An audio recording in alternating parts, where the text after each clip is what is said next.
When you're interviewing for a job at a media or advertising agency, it's really difficult. Job interviews aren't really the most enjoyable things to do. There are lots of things that you can't control. However, there are lots of things that you can control and things that you can do to tip the balance in your favour. So today I'm going to share 10 tips and tricks that you can do that will help you prepare and make sure that you absolutely nail the interview.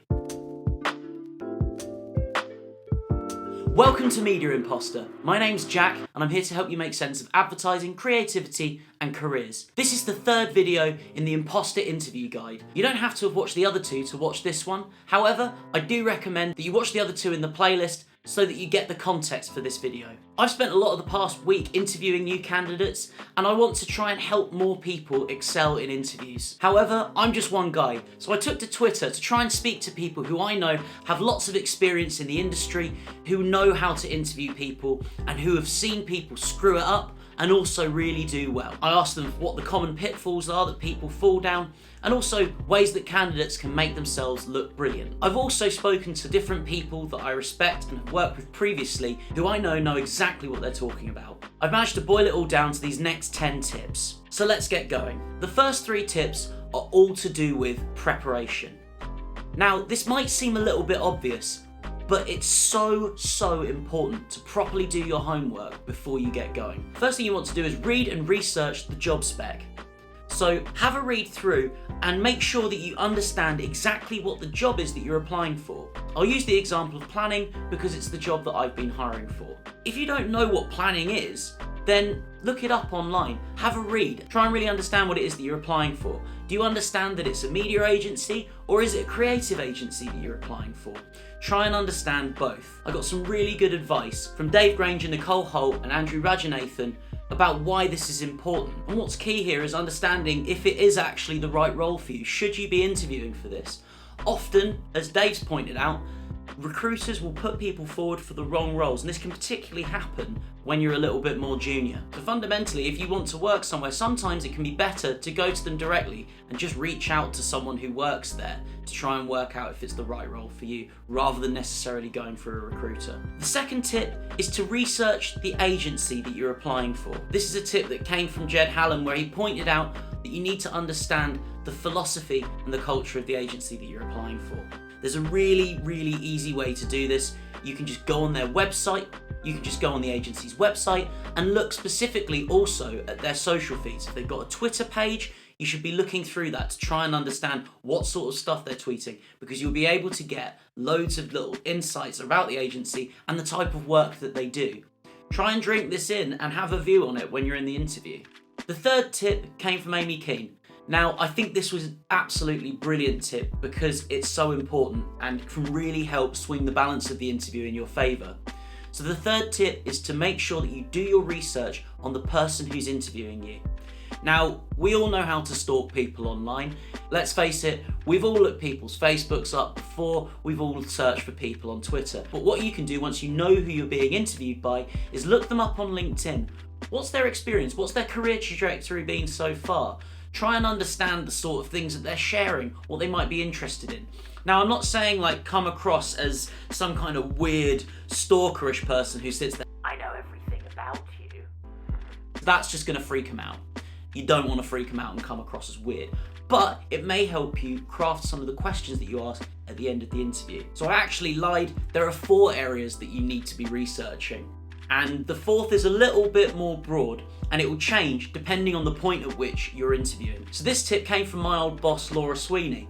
She suggested that you need to make sure that you're reading up and are aware of any current industry trends. At any given point, there's always a hot topic and you need to be aware of what that is and probably have a view on it as well. Even if you're new to the industry, you should try and understand what it is. At the time that I'm recording this, a lot of people are discussing iOS 14.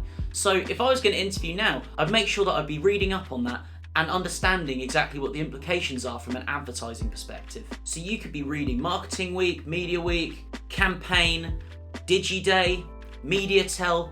The list goes on, and I'll link some of those in the description below so that you can visit yourself. So once you've done all that preparation, you need to be sure that you know exactly what you're going to be talking about, because most interviews start off the exact same way. The person interviewing you will ask you to talk about your experience. So the fifth tip is to be prepared to talk about yourself. Now, you want to strike a balance here between not coming across as a massive dick, but also not coming across as too modest, self-deprecating, and kind of underselling yourself. Because if you're a little too self-deprecating, the person's not going to want to hire you. But also, if you're coming across as a big arrogant dickhead, then fundamentally no one wants to work with a dickhead, so that won't work either. So just try and talk confidently about your CV. Don't read it out to them, but make sure that you can pick out specific elements that you think that you'll be most relevant to this role. Now, when you're just starting out and you've just got Primark or Sainsbury's as your job experience, try and work out what skills could be transferable from those jobs into advertising. We're not going to expect you to have run Sainsbury's advertising, but if you've worked in a shop selling masses of FMCG goods, then you can talk about how you have a lot of experience observing how people shop and what they buy, what types of people buy what types of products. That ability to draw out how you might understand different consumers will make you look really good in an interview. Because fundamentally, advertising is about influencing normal people. Tip number 6 is to read the room when you're in the interview. You'll be able to gauge whether the person interviewing you is really formal or if they're a little bit more laid back. Now, if they're really formal and they're being very professional about it, then you're going to want to mirror that with your body language and also the way that you answer questions. However, if they're a little bit more laid back, then you can afford to be a little bit more conversational. But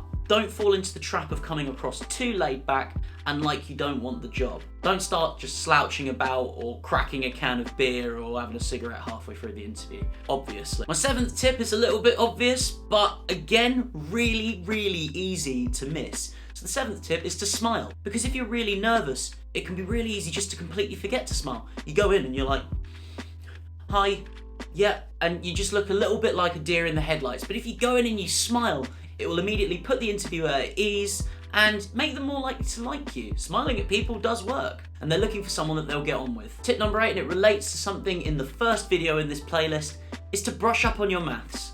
Make sure that you really understand percentages and how to work things out. Carl Seeley on Twitter used the example of what's 7% of 7.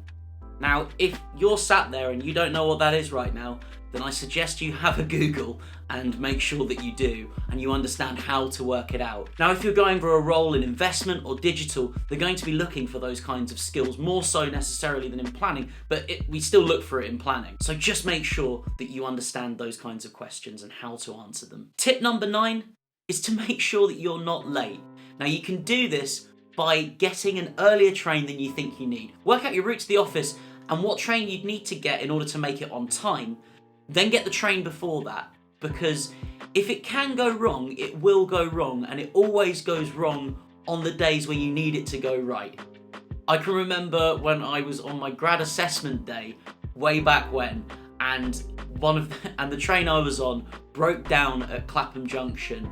I ended up having to sprint the last part of the journey. But fundamentally, by making sure that you're on time, you take the pressure off yourself. You won't be flustered, you won't be stressed, and you can focus on what you're going to say in the interview. And that's really, really important. You want to be relaxed. My 10th and final tip is to make sure that you ask questions at the end. And you need to prepare for this and make sure that you have the right questions. What I'm going to do in the next video is give you some examples of brilliant questions you can ask and why you should ask them. So thanks for watching, and I hope these tips will help you nail that interview. It's a stressful experience, but you can make it easier for yourself, mostly by making sure that you're prepared. Thanks for watching. We've got this.